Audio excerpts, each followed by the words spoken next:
Hello everyone and welcome back to this series where I rank every single last test chamber in Portal 2 based on how dangerous they are. Without wasting any more time, let's get back into it. Alright everyone, welcome back. Okay, so let's see. What are we dealing with here in this test chamber? Right. I see. So, since this technically exists outside of the test chamber, I'm not sure if I can actually rank this. However, considering there is a quite obvious gap here, one that requires you to use the speed gel to get across, and if you screw up you could die, I think I do have to actually include this as a part of my rating. So due to that, this test chamber is going to get a 7. Maybe an 8 actually, because it all kind of depends if you're good enough with the speed gel, I suppose.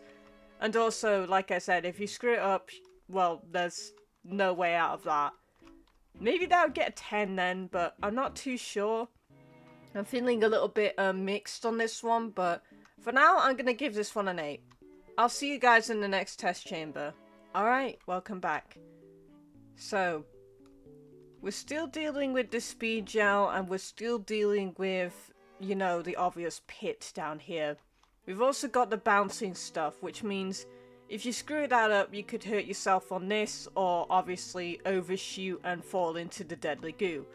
So, because of that, this part is going to get, I would say, a 9. Yeah, definitely a 9. I'll see you guys in the next test chamber. Okay, let's see what we're dealing with in this one.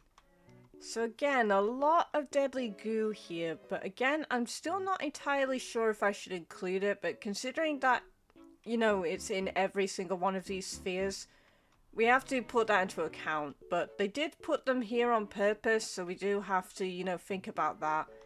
Anyway, as for the actual chamber itself, again, we've got speed gel and the bounce, which means, again, this one's going to get the same rating as the previous one did because of that.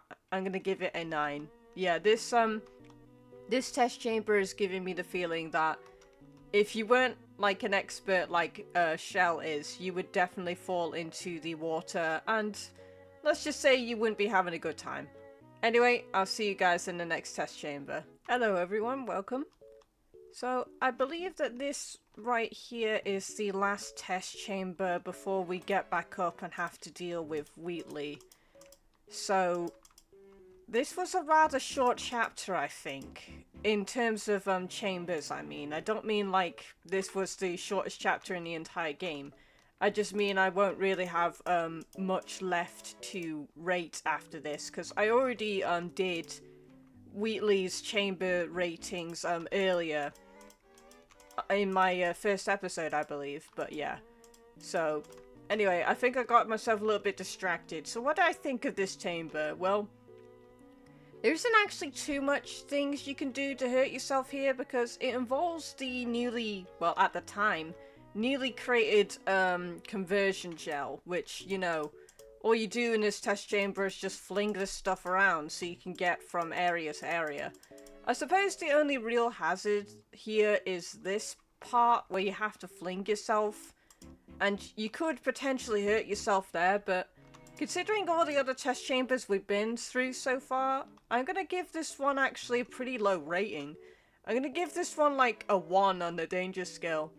Because, well, like I said, you just can't really hurt yourself, and also your character is wearing long-fall boots, so yeah, you're not gonna hurt yourself that way. But if your character wasn't wearing these things, then yeah, this would still be pretty dangerous. But yeah, thank you so much for watching this. Sorry I got a little bit distracted with my brain there, but yeah, this is pretty much the end of Portal 2 right here. Let me guys,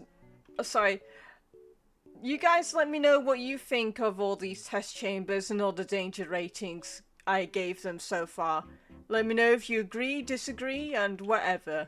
Thank you so much, and I'll see you guys next time.